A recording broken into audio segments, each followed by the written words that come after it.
All right. Good morning. What a privilege it is to meet with you and to share with you what I think is some pretty exciting stuff.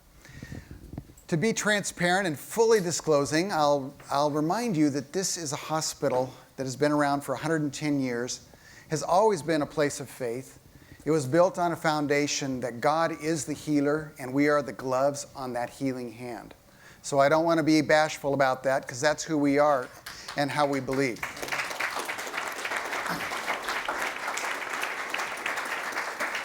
But as Arby said, not only am I an administrator, but I'm a clinician, which means science burned in me long before the spreadsheets and the strategic plans. That's what got me started, the amazing grandeur of life. And so that scientist is still alive and well in my heart. And so I want to talk to you about spirituality and health. What's going on there? And I subtitled it, I couldn't pick which one. Is religion good for you? And what's God got to do with it? I thought they both fit. So I went with that. So this is going to be a 15-minute whirlwind on the spirituality and health. The data that we're going to review spans about 3 decades. People have been interested in this in a long time. Science has been around for a long time. Spirituality and religion have been around for a long time. Where do they intersect? Do they intersect? First, we're going to talk about what spiritual and religious mean to us in contemporary society. Does religious experience or participation result in better life coping or health or both? Is there any science to show and explain these differences? And since I only have 15 minutes with you and I don't know you very well, I figured I'd go big and I'd say, can this science prove the existence of God? So, we're not messing around here. All right, this is the only cartoon I have, and it says, sometimes I question if there really is a dog. And these are, of course, the agnostic fleas here. So I get a kick out of that. So what does it mean to be religious? Well, in formal terms, it's relating to or manifesting a faithful devotion to a deity or ultimate reality, usually associated with some kind of a system of doctrines or beliefs, a pious reverence toward God. And spiritual is a little broader definition of that. It includes those who are not only deeply religious, but those who are superficially or connect to the ethereal and existential in some meaningful way. Meditation, yoga, various types. There's a lot of spirituality practices that are popular in society today. So I'm going to go first into how religion influences coping and health.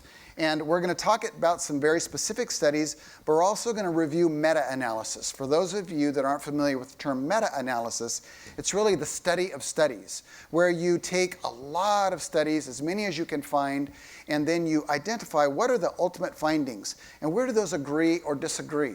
And so that's really what a lot of this is about. So we're going to go shallow and deep many times over. So buckle your seatbelts.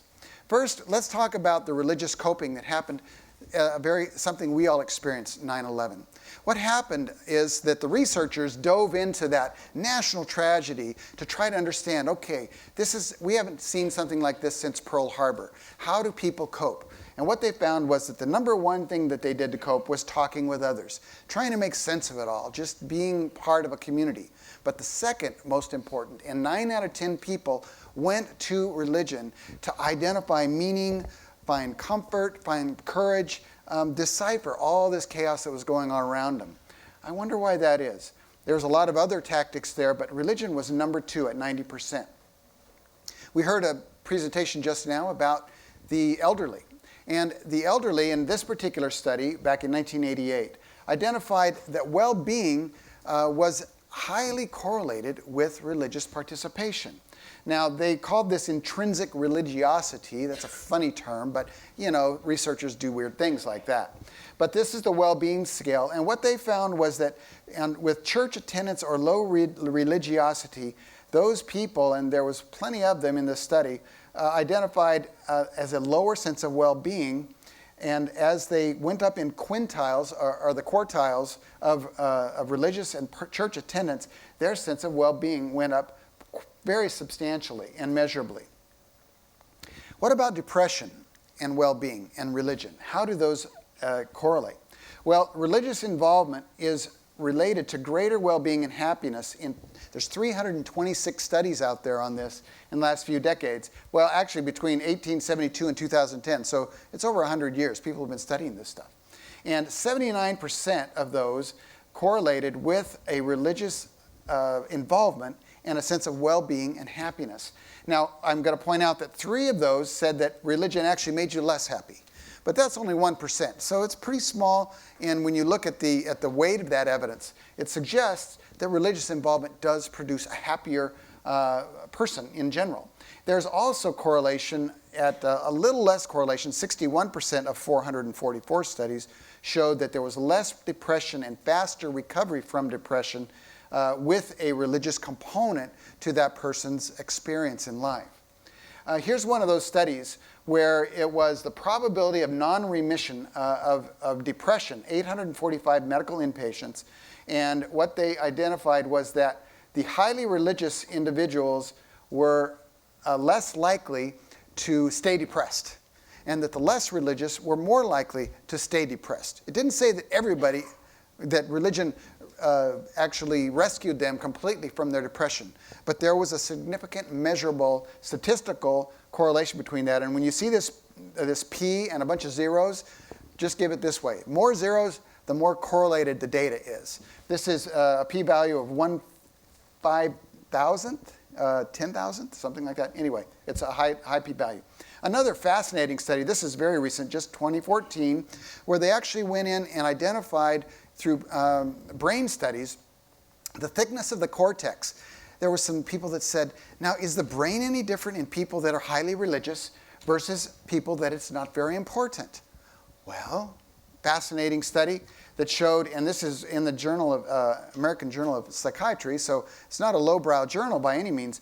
They identified that the thickness of the cortex is higher in people that have religion as very important to their life versus those that aren't. And this is correlated to depression, because if you have a thicker cortex, you're more resilient to depression. Fascinating, isn't it? What about those if other studies that were done by Dr. Held Koenig, a really great health and spirituality researcher? He said even when people are depressed and they stay depressed, they're happier in their depression than the people that aren't religious. Isn't that weird? And you can study this. It's published. But they have a greater purpose in meeting, greater optimism and hope, more gratitude and thankfulness, and they're more generous, even though they're really bummed out. Fascinating study. Suicide, religious involvement, 75% of the studies showed that there was less suicide and a more negative attitude toward suicide for those that were involved in religion. Could it be that this gives people a life meaning that protects them from those kinds of thoughts? How about meaning, purpose, and hope? Religious involvement is related to, in 45 studies, 93% significantly greater meaning and purpose in life and greater hope.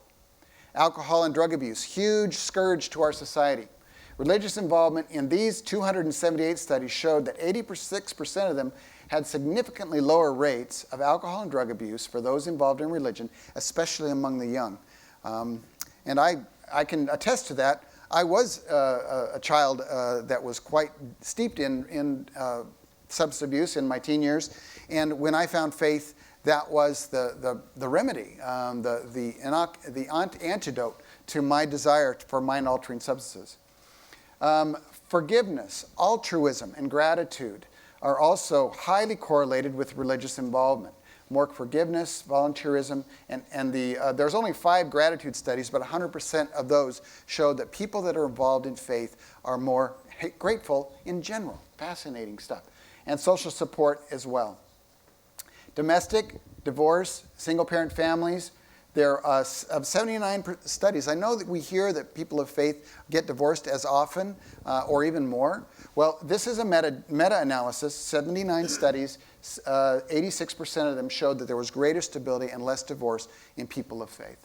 So what about physical health research? This is mostly the social side of things, but the physical health research is equally fascinating.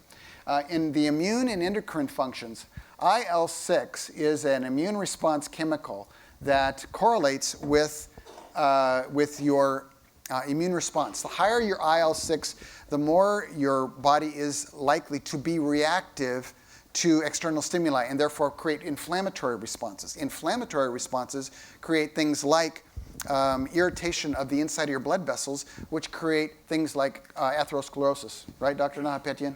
I do remember that from my nursing days in A&P. So, and this study shows that people that attend religious services, and it's fascinating, never or almost never, their IL-6 levels were high. The ones that went to church 1 to twice a year to once to twice a month, it was much lower. So, you know, that Christmas and Easter could be doing you some good. But if you go to church once a week or more, that includes the Wednesday night prayer meetings, my friends, your IL-6 levels are likely to be the very lowest. Fascinating data. What about death from cancer? Now, this is interesting because this is denominational research. On this, the general population has an index of 1, and that's just the way that you create indices like this. But what they found was, through research of these various religious groups, that the Hutterites, which are actually similar to the Amish, I had to go on the internet to find out because I didn't know what a Hutterite was, but it's a kind of a historical 1500s based ancient Christian religion. And the Amish have very much lower death rates from cancer. Seventh-day Adventists, of which I happen to be a member, have looks like about 55% less likelihood of dying from cancer. And the Mormons are even better than the Adventists. So I don't know what they're doing, but they're doing some great stuff. And the Amish, that corn-fed beef, who knows what they're doing over there. But they have the lowest death rates from cancer. Now, this may be lifestyle, but you put this together with all the other research, and things get very interesting. Your blood pressure is likely to be lower if you are involved in religion in some way. This is 3,600 people, 65 and over. So it's more the geriatric population, but fascinating things there. Mortality from heart disease. Also, on this one, higher is better because the survivability from heart disease and religious orthodoxy, people with no faith their survival was about 82%. For those with faith, it was about 90%. So there's a pretty significant differential there. Cardiovascular functions, blood pressure, cardiovascular artery disease, all those things. And mortality, religious involvement related to a greater longevity in 82 of 120 studies. And 6% of those, just to be transparent, said that religion actually made you die faster. But it's much smaller. The correlation seems, this is about direction, compass finding, wayfinding, not nailing it right down. Life expectancy of those who participate in religious activities is also fascinating. This was done in 1999, and 21,000 subjects, so it's not a small sample. And those that, unfortunately, there was a disparity between whites and blacks. Blacks that never attended church were expected to die at about 66. If they were going to church greater than once a week, it went up to in the 80s, into the 80s, and whites were a little bit better off. But same kind of a correlation relative to participation in religion and life expectancy. So let's summarize the science here. Religion is commonly used to cope with stress in general and medical illness in particular. There are psychological and social mechanisms to help explain how it affects our coping, and it's associated with greater well-being, less emotional disorder, and even medical outcomes and longer life. So let me go back to that set of criteria that I said at the beginning. So, does spirituality and religion result in better health? The evidence would say absolutely. There's a strong correlation. Is there science? Science. People are always saying, well, you can't prove God. Well, wait a minute. Is there science to show and explain these differences? The evidence is yes. And the biggest question, did I prove the existence of God? Well, maybe not, but I suggest that within this data, we can see the shadow of God. And there's one of them right there. Thank you very much.